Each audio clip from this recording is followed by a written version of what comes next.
Hi, everybody, and welcome to Generation XYZ. I'm Kevin Ferguson. We've got Shakes Rampedi up in Johannesburg, and I've got Oliver Keohane, the money boy, sitting right next to me. Hey, lads. Hey, Shakes. Isn't it frustrating when we have these breaks, especially when the Premier League gets rolling and, Yeah. you know, You don't really need to see England, pumping teams 10-0. 10-0 and Harry Maguire. No, but what a result for Wales. Being Welsh, I think I have to bring that up. Drawing with the number one team in the world to get into the World Cup playoffs. Yeah, Unlike Bafana, who were who were robbed of a place. Yeah, not a great week for South African. No, Rassi Erasmus has been suspended from the game, and we've got Bafana, who the phantom penalty kick. Yeah. But, just great to be back in Premier League football now. This is probably the best time because it's uninterrupted Premier League, for a couple of months. And you feel like guys can get some momentum going and then sustain that momentum. Is it a couple months? Aren't the playoffs for the World Cup? I think it's only next year. In March. In March? March, yeah. Okay, well, Yeah. There you have it. Thanks, guys. The leaderboard between the three of us. Ta-da! I'm on top, 20, what do I have? 36. 36? 35. 30. 30. That's quite a gap, hey? Yeah, quite. You're maybe just not that special of a snowflake, Ollie. I don't think I am. You know? I think I am. Maybe you're just too busy cancelling stuff and getting sucked into that cancel culture and stuff. But, maybe you should focus more on the soccer. And, I hate to brag. I really do. But I like to as well because I did pick West Ham to beat Liverpool 3-2. So pick the exact score in that game, and I think that's what put me in the lead. Yeah. Because I knew, Shakes, you would have went very conservative with a Liverpool win there. Well, I'm surprised. You actually said West Ham to win that game. Yeah. Well, I think I'm going to drop the mic now, but Ahmad, our wonderful videographer, is going to put that in there so you can see it for yourself. Yeah, right at the end of last week's video. Yeah. So that was a brave call. But fortune favors the brave. Okay, it's a difficult week this week when you look at the 10 games. There's at least 8 of them that are close in the betting, and nothing in the Premier League is a foregone conclusion, as we've seen. Yeah.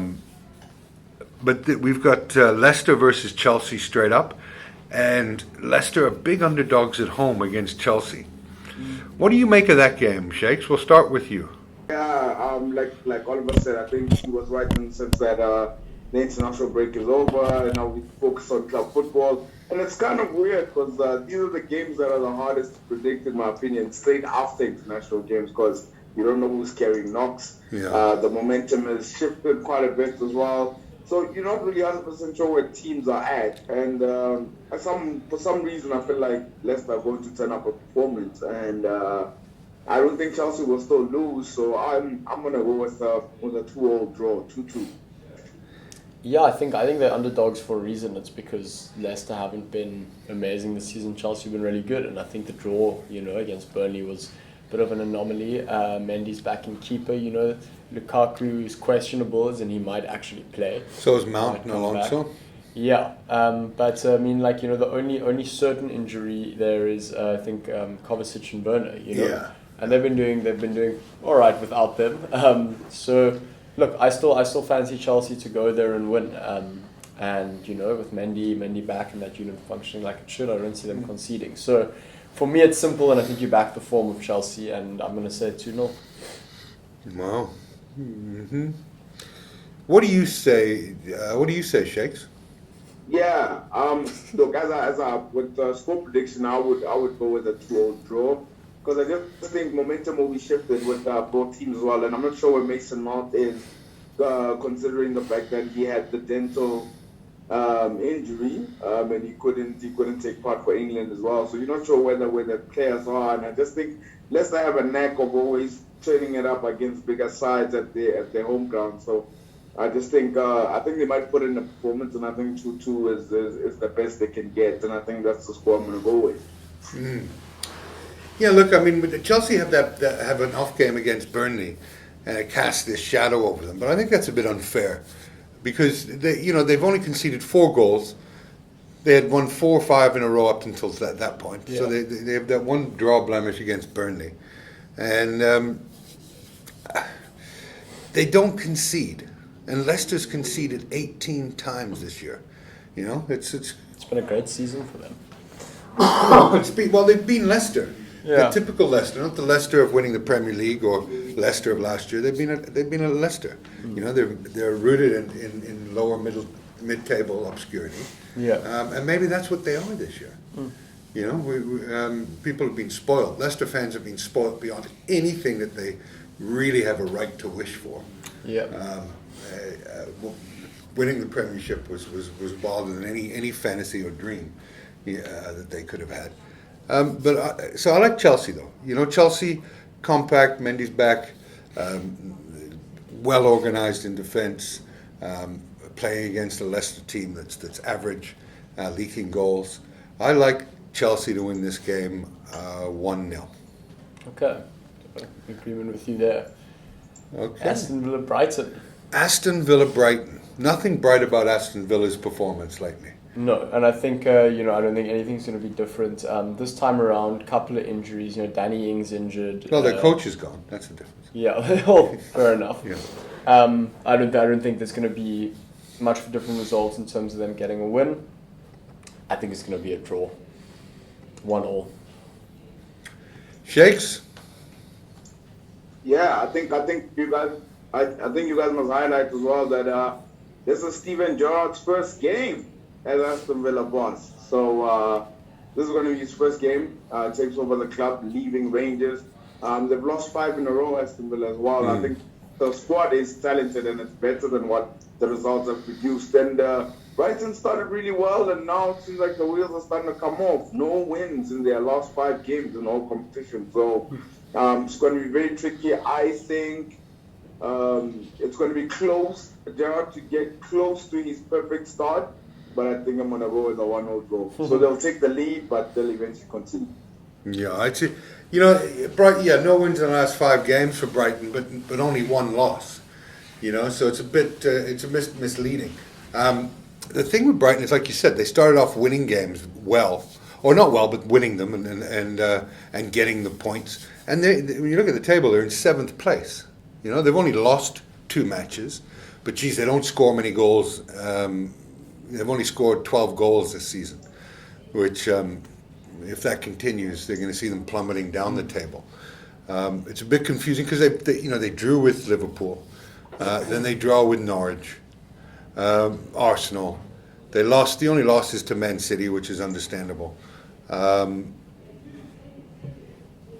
It's a tough game here. Aston Villa have looked terrible, and it's not as if they've got, it's not as if they don't have any injury worries with Ings, Luiz, Traore, and Trezeguet not playing in this game. It's not a great indicator. But with that said, a new manager coming in, somebody especially someone with the caliber and intelligent footballer of Stevie G. I do expect them to have a bit of a rebound, playing for Stevie G and stuff like that. So I fancy a pretty dull 0-0 draw in this game. Okay, so we're all in agreement there. Yeah, fun. It's very rare that it happens. Next up is the who gives a toss game: Burnley versus Crystal Palace. Look, Crystal Palace drawn 3 in a row now. Burnley obviously drew to Chelsea. Like I said, I don't think you read too much into that. I think Burnley kind of got themselves up for that one, and I'm going to back Crystal Palace here because they've been here and there. They're sitting 10th, but they've put in some really good performances this year too. I'm going to go 1-0 to Crystal Palace. Yeah, it's what do you think, Shakes? Yeah, look, I have to agree with Oliver here with regards to Crystal Palace having to get the win. I've been very impressed with how they've been playing, and I think hard not to be. Well, they've played some really good football as well. I said hard not to be. Sorry, hard not to be impressed with them, eh? And their manager Vieira. Yeah, Yeah, no doubt. Would you believe if I told you guys that they're only 7 points off Liverpool? I mean, Get the that's something else. They really put in some good form. Yeah, they put in some good form, and they're only just 5 behind Arsenal, but they're still behind Arsenal. But yeah, I probably would say there are 2 wins that they got is going to give them momentum. I think I would say a 3-1 win to Crystal Palace. Well, would you believe me if I told you if my aunt had balls, she'd be my uncle? 7 points is a lot. It's quite a gap, Shakes. It should be bigger though. Yeah, but Crystal Palace started off a bit wonky and trying to get into that system that Vieira was implementing, and as soon as they adjusted to it, they've looked great. They're undefeated in the last 5. They played some stiff competition, including beating Manchester City, beating Wolves, and drawing with Arsenal, and drawing with Leicester. So they played some good football clubs. I like Crystal Palace to continue with their rich vein of form, and win this game 2-0 away from home. Cool, so we're all agreeing there. Wow. Nice. What is wrong with us? Who's up next, lads? Newcastle, Brentford. Newcastle, Brentford. Geez, this is a game that Newcastle have to win. Yeah. I mean, I know the cavalry in the form of Arabian Knights is on the way, but it's still on the horizon in terms of the transfer market and them getting some different players there. And I just think that's a very unsettled Newcastle team right now. Like we said, there's not much you can do until the transfer window. But equally, Brentford have sort of flattered to deceive, I think, a little bit. They kind of came on strong, and just like really have been fairly disappointing the last couple of weeks. Yeah, and they started off like world beaters, and they may well end up being sucked into that relegation battle. And this week's a difficult week for them because they have Aya, Baptiste, Sorensen, De Silva, Jorgensen, Raya, and Vissa, all injured. Yeah, I think their Shakes, you mentioned that their keeper's still injured as well. Their first choice keeper, which is a huge difference, especially for a side with Brentford. Doesn't necessarily have like the depth to replace him with the like for like. Yeah, you get 7 players out of a side. You're really testing the depths of a team like a Brentford. Yeah. That 7 players would be an uphill battle for any team. Yeah. Man Cities and the Liverpools and these guys can probably get away with it because of the depth in squad and their youth teams. Yeah. But at Brentford, I mean, I'm gonna put my balls on the block and say Newcastle wins this game 1-0 on the weekend. Agree with you there. What's going on? Shakes? Yeah, quite interesting, guys. I don't know what is going on with us because we're agreeing quite a lot. I have to say, I think that Brentford are starting to show who they really are, in a sense. Yeah. They've lost all the last 4 Premier League games as well, and conceding goals as well. And the goalkeeper you guys mentioned, very, very important that he's a huge miss. And this also we must highlight as well, another managerial debut at a club. Eddie Howe's first game for Newcastle. He starts his first game, and I think that's going to galvanize them. I think they've got some really good players, and I think Newcastle gets their first win in a while in this game. I'm going to go with a higher score and I'd say 3-1 Newcastle. Yeah. Well, Brentford's 14th. They plummeted down the table. And you know what's interesting? I think if we look at the table and we see the likes of Burnley, a win by Newcastle here will put them 8th. And you've got Leeds, you've got Aston Villa, you've got Watford, even Southampton, and Everton trending the wrong way. They could all be, with a Newcastle win, you get 8th, and there's only 4 or 5 points difference from then to 14th place. And you've got a very interesting relegation battle, as well as a great title battle at the top. So, very interesting this year. Ollie, what are you predicting? What for the Newcastle Brentford game? I said 1-0. You said 1-0, Yeah. right? Are we in agreement? We were in agreement. And there. we're all in agreement. We've been in agreement. This is like it's like the Geneva Convention. Next up, we've got Norwich versus Southampton. Well done to Norwich on getting their first victory of the season. And then getting their manager sacked. And then their manager was sacked. Yeah, that was a bit strange. Huh? I mean, what ambition does Norwich have, or seem to have shown, or through? Yeah. I was surprised that he was sacked and replaced by Aston Villa's underachiever. Yeah, I mean maybe it was maybe that's they were playing with him getting sacked in mind. You never know the dynamics behind behind that. But he's a well liked guy. The gentleman that was sacked. What's his name? Shakes. Sorry, guys. The guy that was sacked from Norwich. What was his name?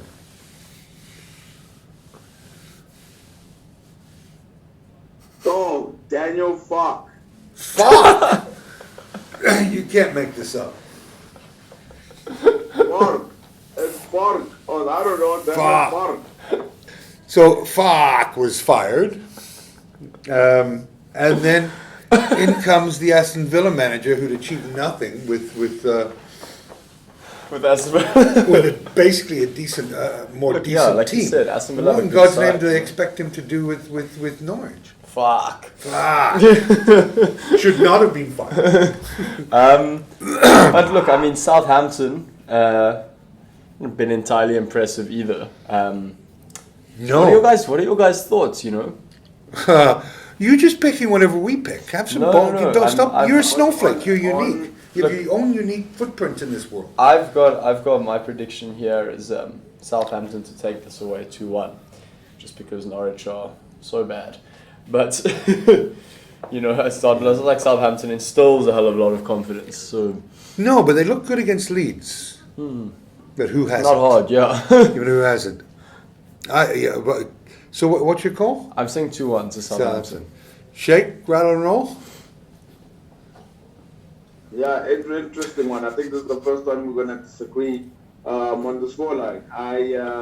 I think Dean Smith comes in, gives them a little bit of a bounce as well. Why, is he playing? Decently, but obviously, well, he's not playing. Okay. But he's gonna have a different message to Daniel Fark. Fuck's sakes. So, Yeah. yeah. Yeah, so I probably would say it's going to be a 1-0 draw against the team. Yeah. Okay. It's the game. It's the game. I'll definitely be sleeping, or painting, or doing my nails, maybe even my hair. I don't really care.